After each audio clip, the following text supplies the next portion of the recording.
राधे राधे राधे।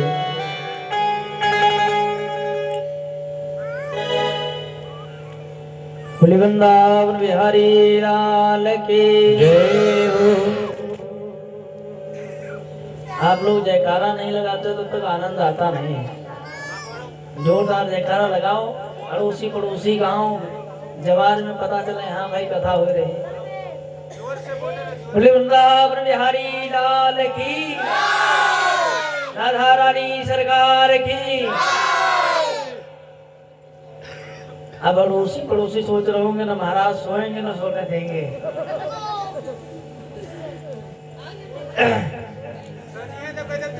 हाँ, आज हम कहाँ थे? राम कथा शशि किरण समाना। राम कथा चंद्रमा की किरणों की भांति है। जैसे चंद्रमा चमकता है लेकिन रात में हर व्यक्ति को जो माताएं बहुत पर्दे में रहती है ना, वो भी जब चंद्रमा निकलता है तो अपना घूंघट उठा देती हैं, क्योंकि अब शीतलता आएगी। अरे सूर्य नारायण निकलते हैं तो जो माताएं घूंघट नहीं कभी करती हैं वो भी मुंह बांध के लपेट के ऐसे निकलेंगी जैसे भूत प्रेत निकला है। आजकल तो ऐसा जमाना चालू हो गया, वो माताएं वैसे भी मुंह इतना बांध देती पता ही नहीं चलता किसकी पत्नी कहाँ जा रही है। लेकिन का पर्दा क्या होता है? पर्दा माताओं का केवल आंखों का पर्दा होता है। हम अभी कथा तो 7 दिन की है, 6 दिन बाकी, तो बताएंगे कौन कौन से कैसे पर्दे होते हैं। आज प्रथम दिन की कथा है, इसलिए सबसे पहले हमें जानना है कि भागवत सुननी ही क्यों चाहिए। आप सब 3 बार सुन चुके हैं और हमको लगता है 3 बार भी समझे नहीं है।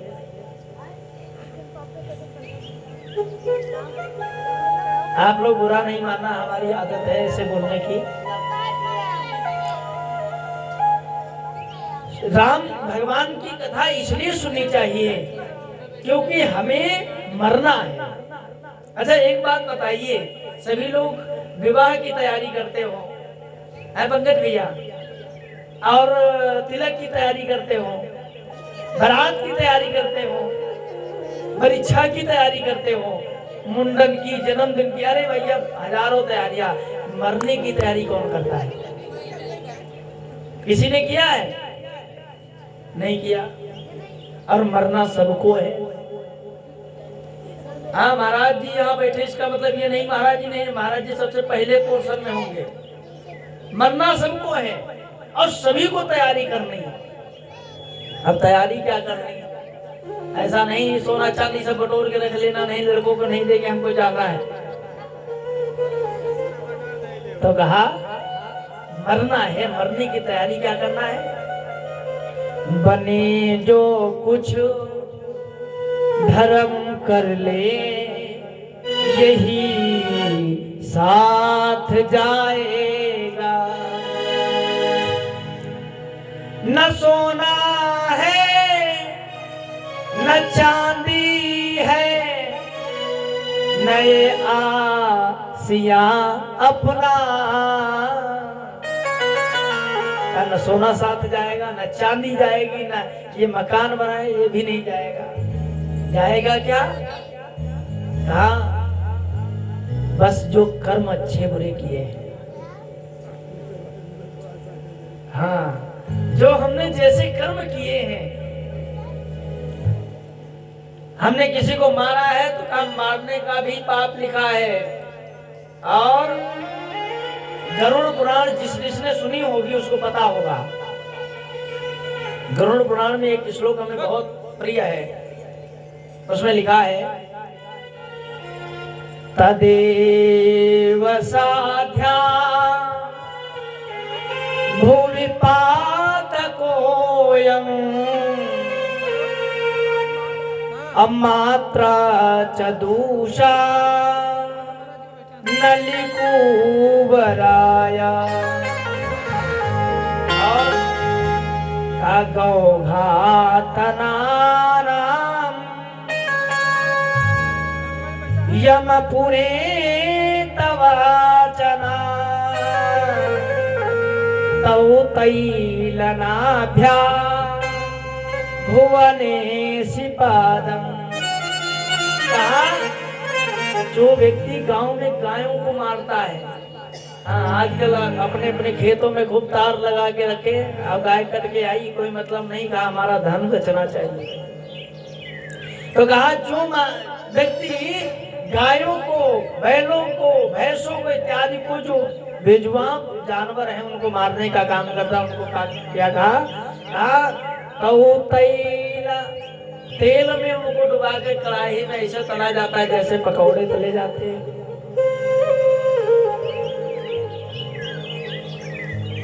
ये हम नहीं कह रहे हैं, ये कभी गरुड़ पुराण घर में आए या कोई सुनाए तो सुनना।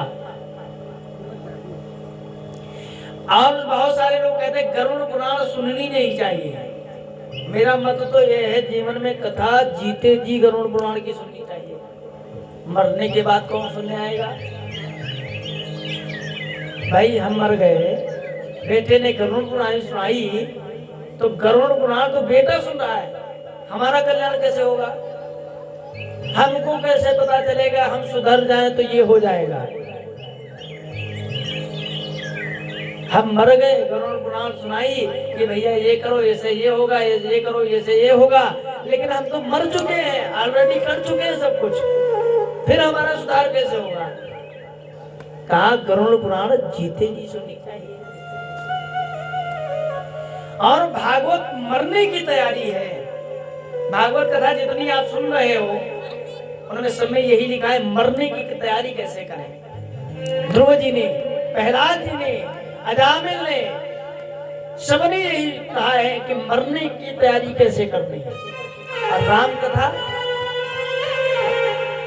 राम कथा में जीने की तैयारी बताता है, हमें जीना कैसे है। राम कथा सुनो तो जीना कैसे है ये सुधरो। सुनो क्या राम जी क्या करते थे? प्रातः काल उठ के रघुराई, मातु पिता प्रातः काल उठ के रघुनाथा, मातु पिता गुरु नाम है माथा। माता पिता गुरु भाई बंधु जो गांव के बड़े लोग हों मिले उनको प्रणाम करो, ये राम कथा कहती है। लेकिन ऐसा कोई गांव में हमको लगता है क्षेत्र में नहीं होगा जो रोज प्रणाम करता हो। अब तो जमाना उल्टा हो गया। अब तो जिससे कहिए कि भैया जो है सुबह प्रणाम किया करिए, माता को, पिता को, सभी को, लेकिन कोई नहीं मानता, वो उल्टा करते। प्रात काल उठ कर लौंडाई, हाथ में बंडल दिया सलाई। लगाया, ले लिया बढ़िया एक वो बंडल और माचिस। सुबह उठे, कहा तब तक मैदान नहीं जाएंगे जब तक जो है बीड़ी। अब क्या कहें, कुछ लोग वो खाते हैं, क्या होता है, सूती तंबाकू। कहा तब तक नहीं खाएंगे तब तक मैदान नहीं जाएंगे।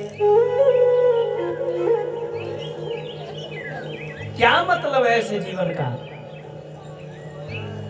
हमको तो चाहिए कि सुबह उठ करके जहाँ तंबाकू खाने से हमारा जीवन प्रारंभ होता है वहां हम कहते हैं नहीं, सुबह उठिए, माता को प्रणाम करिए, अपने से बड़ों को प्रणाम करने से जीवन शुरू करिए। बदलाव ना हो जाए तो मंच से कहना कथा बंद कर देंगे। लेकिन उसका सेम उल्टा हो जाता है, और जो कहने वाला होता वो भी बेकार है। का आदत बुरी सुधार लो, बस हो गया भजन। कब आदत बुरी सुधर जाए समझ लो भजन हो गया। लेकिन अब जिससे हम कह रहे हैं तो बहुत सारे लोग कहते होंगे महाराज का काम है यही बताना, क्या करें। लेकिन हम इसलिए बताते आप सुधर गए, इसमें से इतने में से एक ने जो छोड़ दिया तो हमारा जीवन कल्याण हो जाएगा हमारा। हाँ, 7 दिन की कथा एक के लोगों में सफल हो जाएगी। तो इसलिए जीवन में ये समझ लिए कि कथा कथा नहीं है, कथा हमें सुधरने का चांस देती, बताती कैसे क्या करना है। तो आइए, क्योंकि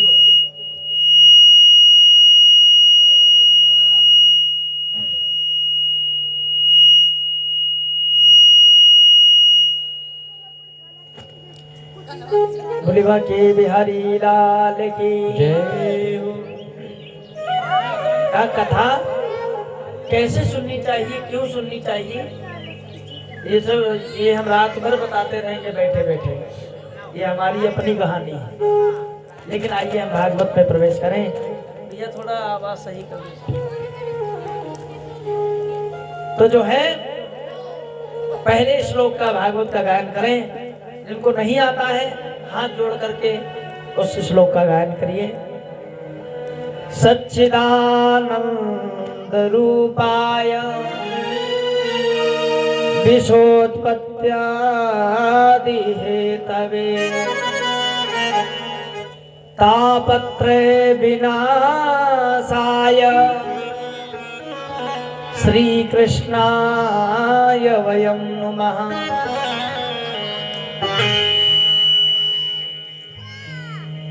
सुखदेव सूत जी महाराज कहते हैं नैमिषारण्य में बैठ करके 88,000 ऋषियों को कथा श्रवण करा रहे हैं।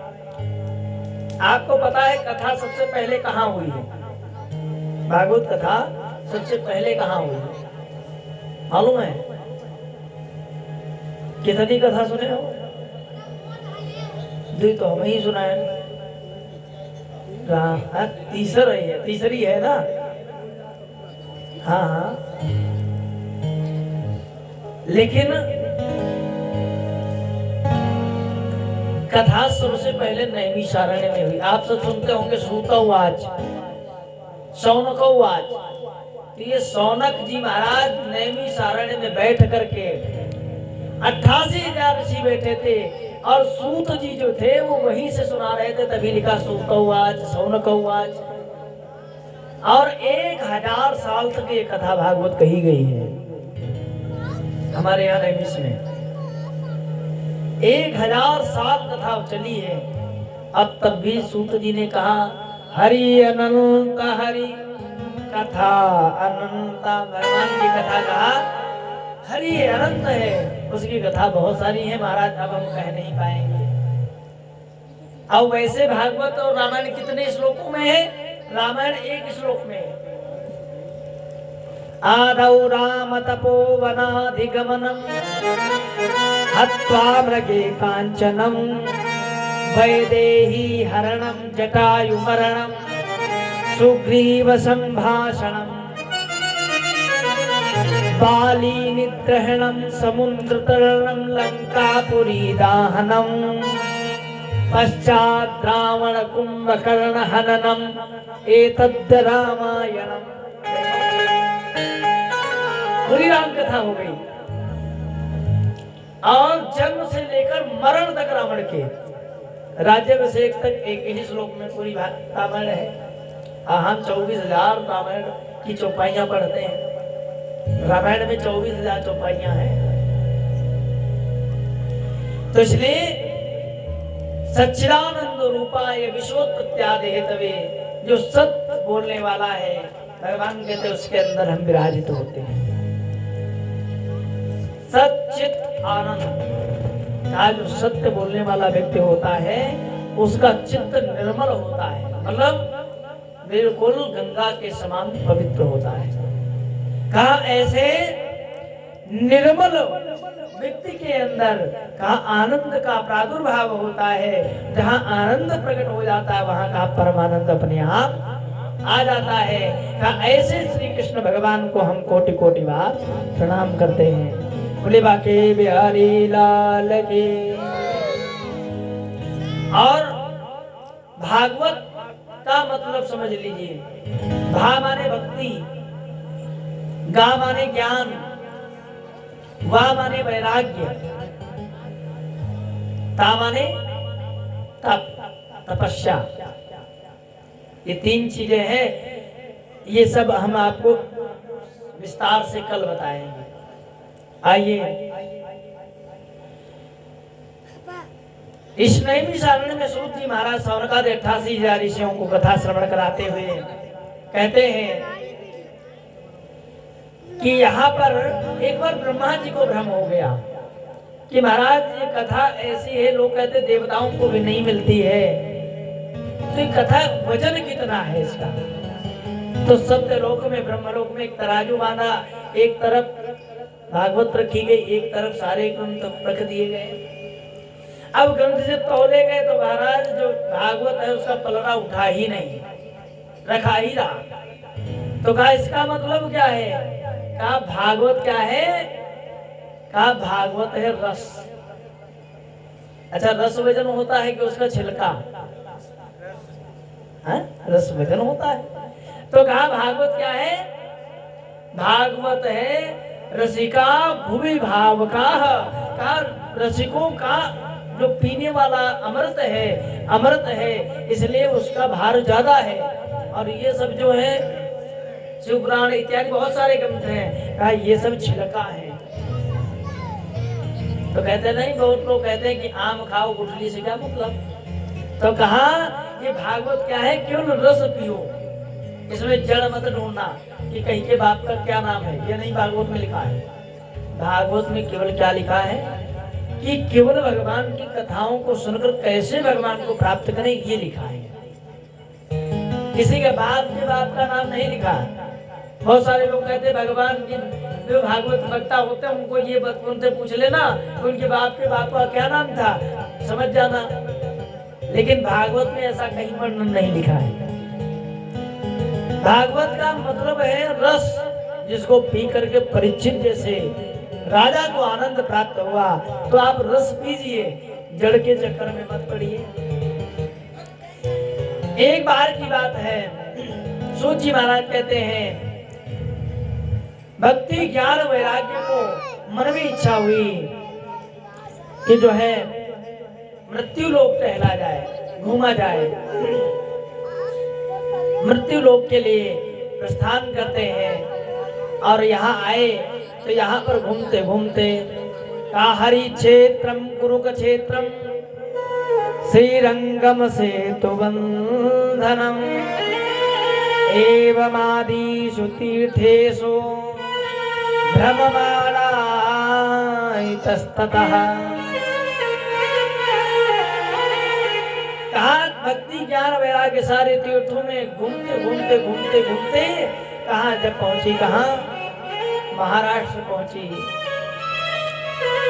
तो थोड़ा सा भक्ति मैया तो जब समझिए कि घूम रही थी तो वृद्ध हो गई थी।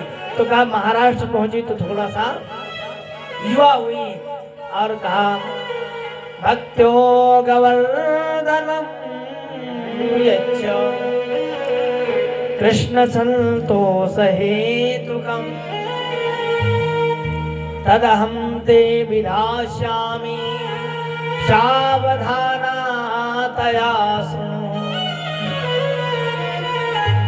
सूत जी महाराज ने कहा भक्ति मैया नवयुवक हो गई। कहा वृंदावन जब पहुंची तो कहा वृंदावन प्राप्त नवीन स्वरूपिणी।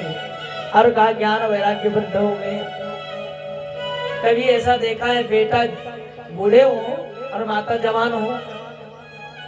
यहाँ उल्टा है, माता जवान है और बेटे बूढ़े हो गए। अब बहुत सारी गंगा यमुना सरस्वती नर्मदा बहुत सारी माताएं जो है आकर के पंखा हाँक रही हैं। जी जल्दी उठो। गीता पाठ किया, अनेक शास्त्रों को पढ़ा, पुराणों को पढ़ा, फिर भी उनको चेतना नहीं आ रही है। फिर आकाशवाणी हुई, नारद महाराज घूम रहे थे। अच्छा, नारद महाराज जिसको मिल जाए समझ लेना भगवान की प्राप्ति हो जाएगी। हाँ, कहीं पहुंच जाए तो कहा झगड़ा जल्दी लग जाएगा। नारद बाबा दोनों में माहिर हैं। नारद का मतलब होता है जिसकी बात कहीं रद्द ना हो, वो नारद। गांव में तुम्हारे झगड़ा लड़ाई लगाने वाला ऐसा व्यक्ति हो जिसकी बात कहीं रद्द ना होती हो, वो समझ लेना नारद का स्वरूप है। बहुत सारे ऐसे लोग होते हैं जो कहा इधर की उधर, उधर से इधर, उधर से इधर, उधर से इधर करते रहे, और उनकी अच्छा उनका सम्मान भी बहुत होता है। आओ आओ यहाँ बैठो, यहाँ क्यों कहा, इसलिए ये कुछ वहां की खबर लाया होगा। अब खबर वहां की लाए, उनकी उनसे बुराई की, और कहा अंत में क्या हुआ, अंत में दोनों ने पकड़ करके उनके दो पैर पकड़े, एक इधर ले गए एक इधर, दोनों सियाराम हो गए। तो इसलिए चुगली करना भैया नहीं चाहिए। चुगली करोगे तो दो बाटों पे सवार हो। अब पता चला दोनों ने जब बात समझ ली तो भैया दोनों तरफ नाव बहेगी और तुम बीच से दो हो जाओगे। तो नारद महाराज घूमते घूमते बड़े तो बोले संसार में बड़ा आनंद है, चलो हम भी लूटे हैं। अब नारद महाराज पहुंचे, कहीं देखा रो रहा है कोई, पूछा भैया क्यों रो रहे हो? बोले महाराज धन नहीं है। अरे धन से दुखी हो? हाँ महाराज। बोले बड़ा दुख है।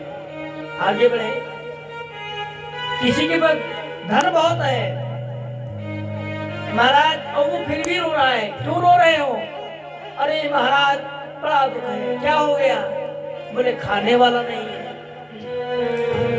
नारद बाबा ने कहा कैसे? अब इसके पास धन की कमी नहीं है, खाने वाला नहीं है, और उसके पास धन नहीं है, खाने वाले बहुत हैं। आगे बढ़े, देखा महाराज तुम क्यों रो रहे हो? बोले महाराज धन भी है, खाने वाले भी हैं, लेकिन डायबिटीज बहुत है, शुगर है। मतलब कहा महाराज खाने वाले तो खा रहे हैं, लेकिन हम मरे जा रहे हैं, हम खा नहीं पा रहे हैं।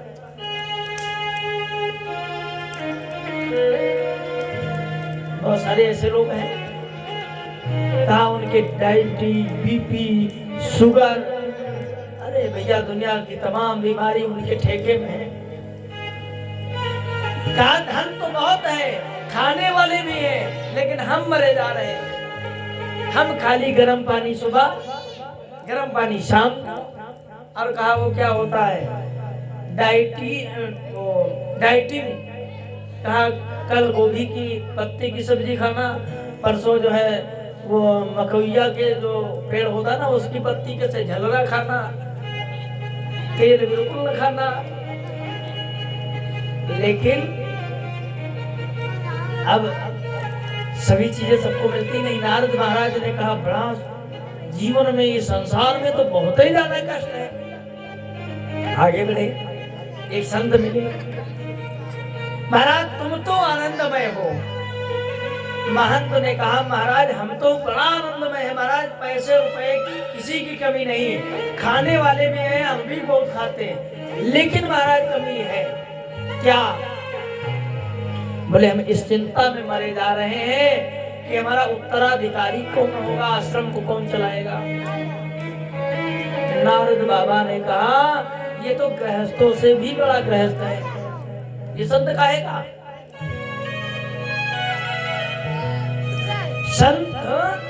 संत तो वही है जो भगवान का भजन करे। का कहीं खाए कहीं पड़े रहे, कहीं बैठे तो बैठे यहाँ, कहीं चले तो भैया चले गए।